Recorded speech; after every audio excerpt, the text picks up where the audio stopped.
Hi friends, my name is Andrew Connard. We have come to the end of our journey through Canoeing the Mountains by Tod Bolsinger. I want to welcome you to this final episode of this book for the Leader Development Book Club. We'll be taking a closer look at chapter 15, the end of our exploring, and wrapping up the book as we take a closer look at what we can learn from this text about our lives and leadership and what it might mean for Susanna, Wesley United Methodist Church. It's been a really joy to read through this book and to share it with you, and I hope that you found value and meaning as we read through it together today. So again, I'll be taking a look at some of the highlights of this section of the book. I'm sharing some of the reflections that I have about them. I'm inviting you to do the same as we seek to make progress in our organization and wherever it is that you may be leading. The end of this book takes a closer look at what the end of the journey was like, kind of what was next for Lewis and Clark and their entire expedition, and what it was like to explore beyond the map. He writes this in the reorientation offset box in the text. Exploration teaches us to see the familiar through a new frame. Exploration brings differentiation. Exploration requires us to become expert experimenters. Exploration demands our best selves.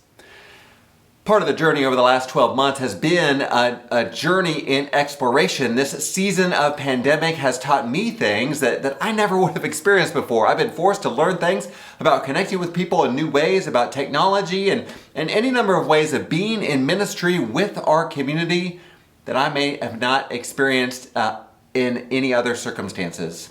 This idea that exploration requires us to become expert experimenters, we've been forced into that. I've had to experiment. We have all had to experiment in new and different ways, and really pretty incredibly powerful ways as we found new ways to be in ministry with our congregation. This Leader Development Book Club is one example of those experiments. He talks about the gift that it is for people, both those leaders that are exploring and for their organizations, that the transformation comes as individuals. It is this spirit of exploration, he says, that leaves us different than we were before. He writes this: for Friedman, this was the true discovery of exploration, that we begin to see the world and ourselves differently than we had before.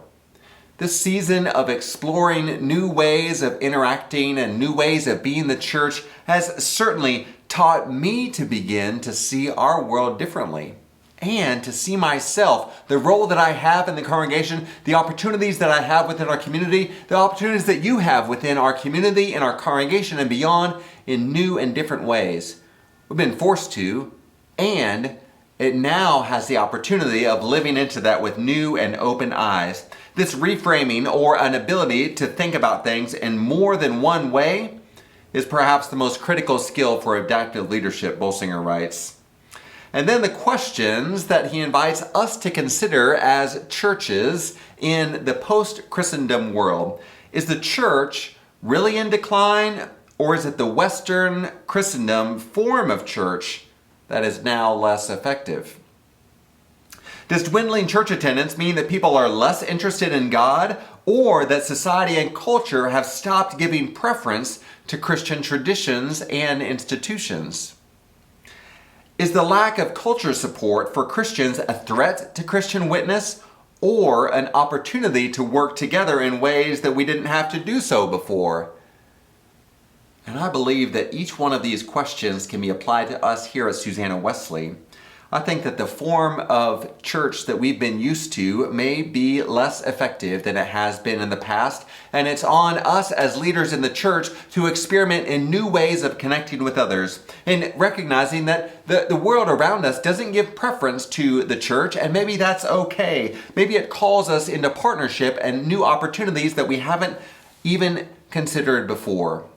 I think this is one of the opportunities that we have before us today. He says that the expert becomes a technical solution, which is actually work avoidance, which creates the illusion that something is being done. We've brought in an expert to solve it, when in truth, nothing is changing.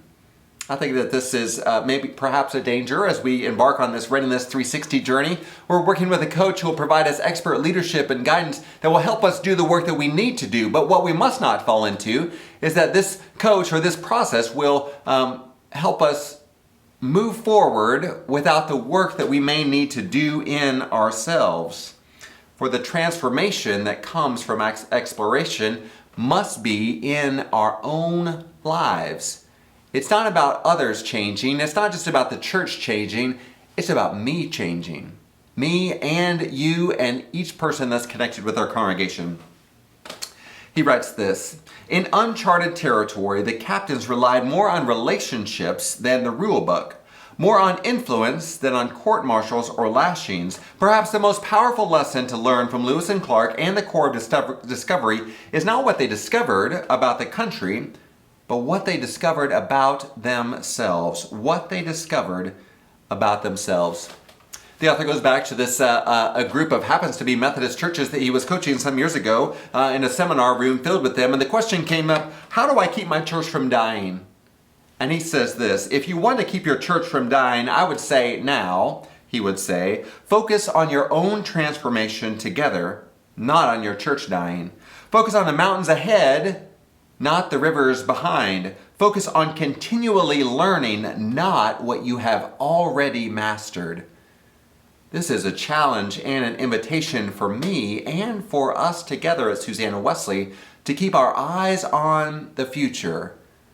We've mastered and learned a lot of things, and yet that's not the most important thing. What's more important is what is to come, the environment ahead, the journey into the future, what we still have to learn. God is taking us, he writes, into uncharted territory to transform us. The great discovery in following Christ into his mission is that we find ourselves. And the beautiful paradox is that the more committed we are to our own transformation, the better leader we will be. The better leader will be. I want to commend to you the final summary that he offers, this reorientation recap. Just a few of those highlights. He writes, in Uncharted Territory, vision is accurately seeing ourselves and defining reality. And today, leadership is learning how to ask new questions that we have been too scared, too busy, or too proud to ask. Transformation in my own life isn't always something I look forward to. How about you? Changing my own life is sometimes a little scarier than I'd like to admit, and yet he writes that this is what's necessary. This is the most essential thing into moving forward, and there is a dual nature of doing both things that are personal and things that are professional. As Christian leaders, as your pastor. He writes about this in the epilogue. This means that Christian leaders function almost constantly in dual relationships. For the pastor, the church that pays the salary, and in most cases not all that well, also asks the pastor's family for tithes and offerings to contribute to the budget, with the expectation that we'll be role models of faithfulness and generosity. The staff they hire also ministers to their families and friends. The youth director under review and facing dismissal for not meeting expectations is a beloved mentor of the pastor's own teenage son and is bringing his new fiancée to dinner too. The choir member upset about the change in worship direction is the biggest giver to the church. The beloved Sunday school teacher, who is like a grandmother to a whole generation of children, is showing signs of dementia and poses a potential risk to the children she loves. The church wants us to be both personal and professional. A few paragraphs later, we can and must inspire the next generation to go where we have not. We can create the kinds of communities and organizations that encourage risk, humility, learning, and experimentation. Friends, I'm committed to continuing to lead Susanna Wesley with these values in mind, with risk, humility, learning, and experimentation. It's been a journey that the pandemic has forced us into, and it's an opportunity for this journey to continue into the future so that we can continue building diverse Christian communities where God's love is in action, that we can make disciples of Jesus Christ for the transformation of the world, and then it can start right here at Aldersgate Drive and 29th Street. In between Indian Hills Elementary School, where our children learn, Aldersgate Village, where folks go to receive care and live in the later parts of their life, and Cotton O'Neill Clinic, which helps people come to physical health. That we might be a place where people might come to spiritual health, engage in practices of community and care and concern, that we might reach out to the neighborhoods to our north, to our east, to the south, and to the west, and all of these things because we seek to be faithful to Jesus Christ. Thanks for joining me today, and I look forward to the next time when we can gather and continue leading forward into what God has in mind for us, into uncharted territory and beyond. I hope that you have a great day.